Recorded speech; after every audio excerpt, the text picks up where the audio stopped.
Assalamualaikum warahmatullahi wabarakatuh. Greetings, my name is Putri Sekar Cipto Rini. I am from Diploma 4 of Digital Office Administration. Today's presentation is about my report internship in Bahari, Dharma, Nusantara.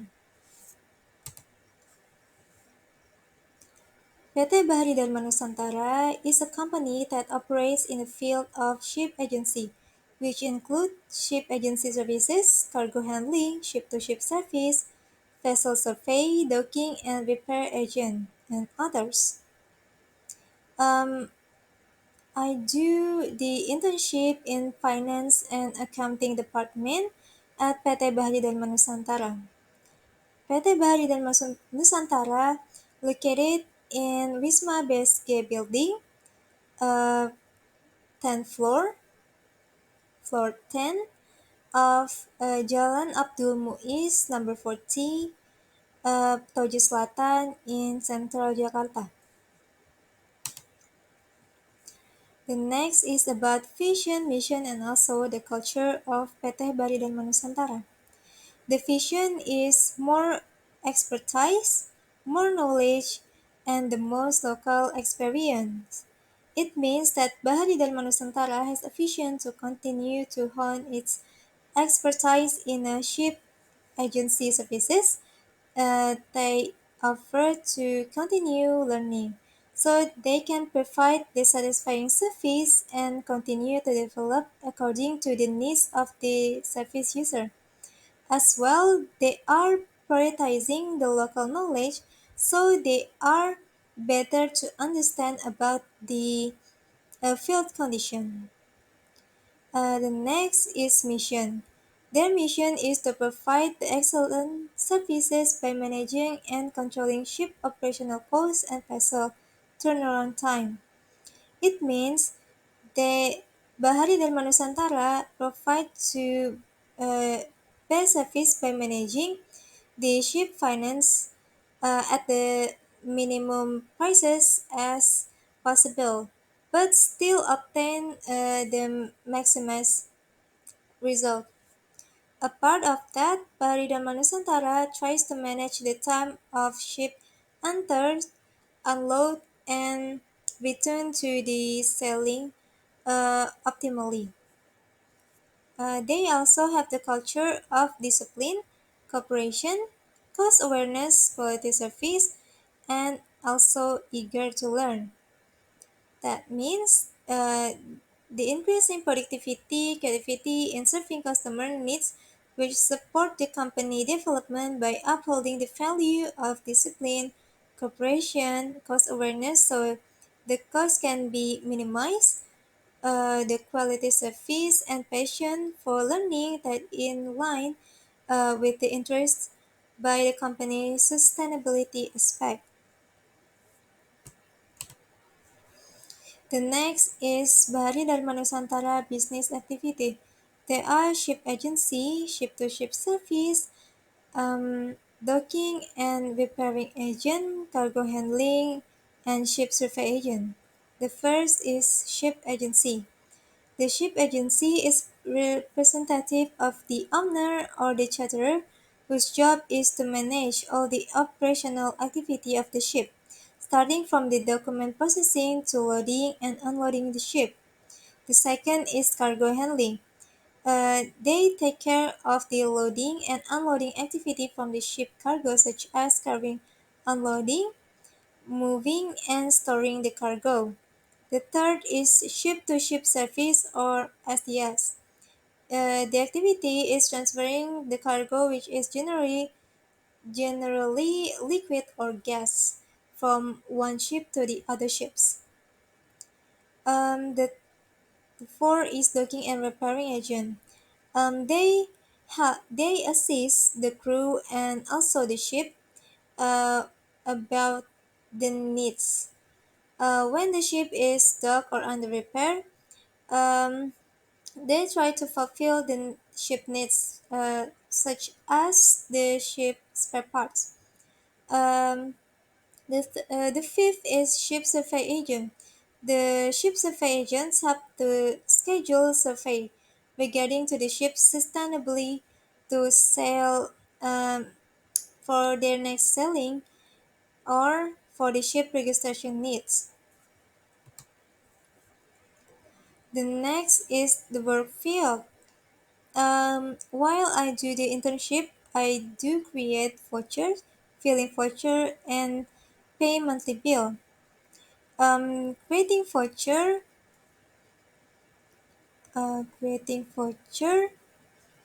are made to as a proof of recording the incoming fund or fund spent for the particular purpose. When making the vouchers is also attached by the proof of expenditure or income. So the activity can be said as valid. The second is filing voucher. The voucher that had been done, create, and processed, they have to be gathered to be stored. And the third is pay monthly bill. I'm not necessarily um, directly pay the bills, but sometimes I do pay the bills such as tax to the bank.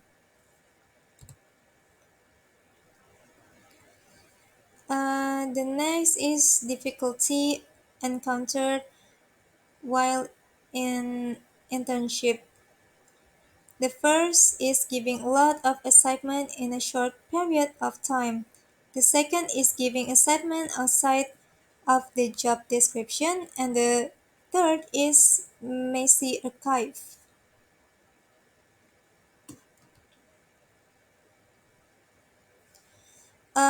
And how to solve it? The first is giving lots of assignment in a short period of time, and how to solve it? The first is I consider I do make a work list.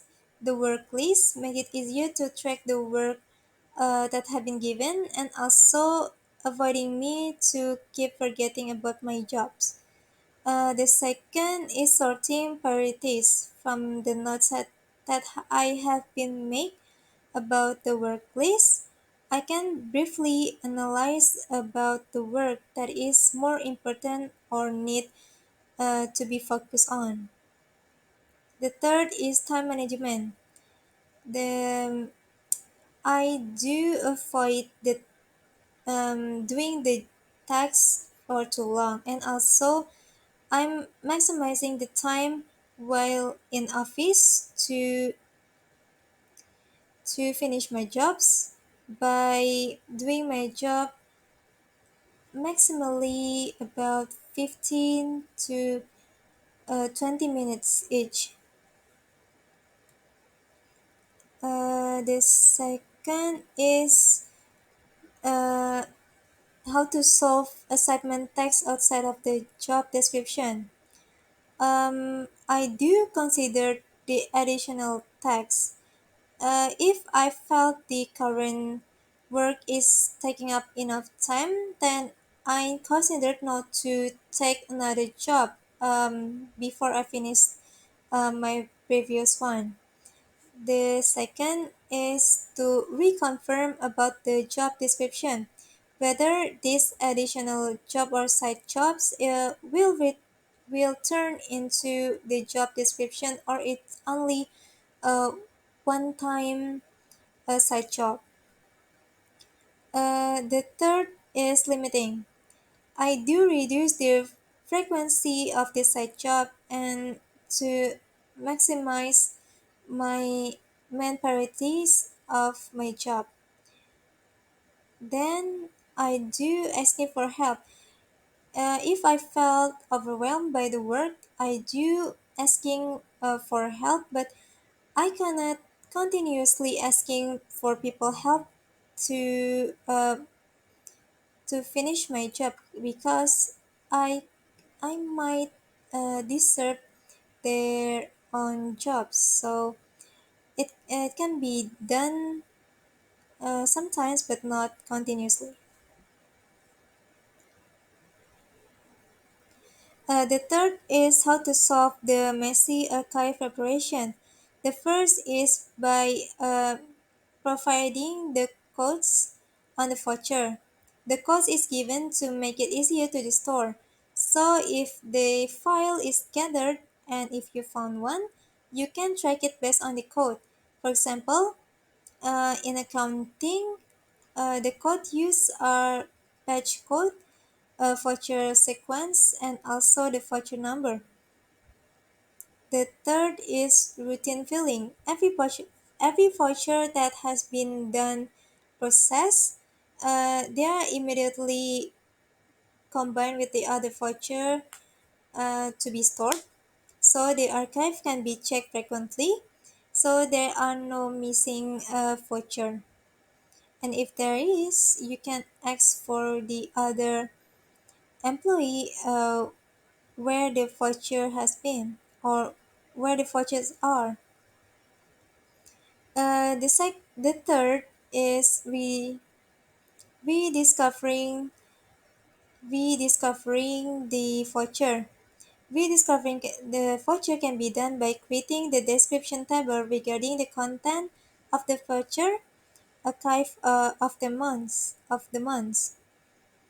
The fourth is changing digital form. To make it easier to find the archive uh, before before storing, you can scan the voucher, then turn it into a digital file. So whenever you need to look for the voucher, you can just uh, check it on your computer. And the fourth and the last is access protection.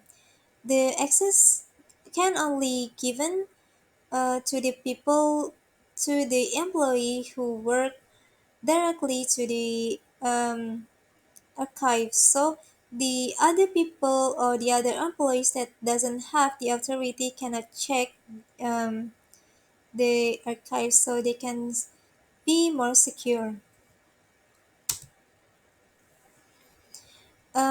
The next is gap theory and practice. The gap theory and practice is the differences in the steps of destroying archive. Based on the theory, archives are destroyed by performing an assessment committee, selecting archive, making list of archive proposed to be destroyed, evaluating the assessment committee, requesting approval for destruction, determining which archive will be destroyed, and destroyed activity itself.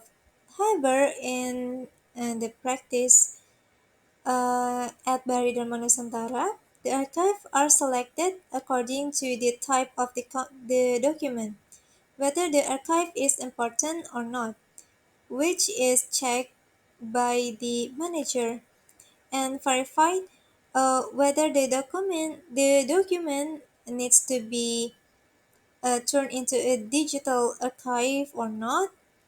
And the last step is the archive are destroyed or the selected paper can be reused to create another document or archive.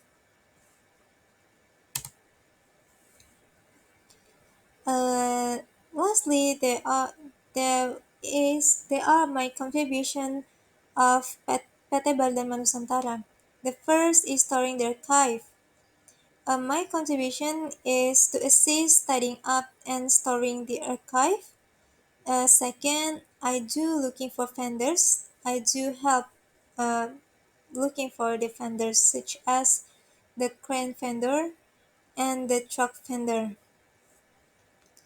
And lastly, I do help to managing the delivery order.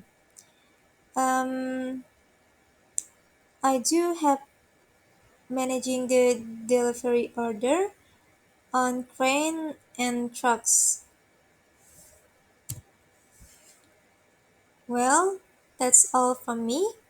Thank you for your attention and thank you for listening. Wassalamualaikum warahmatullahi wabarakatuh.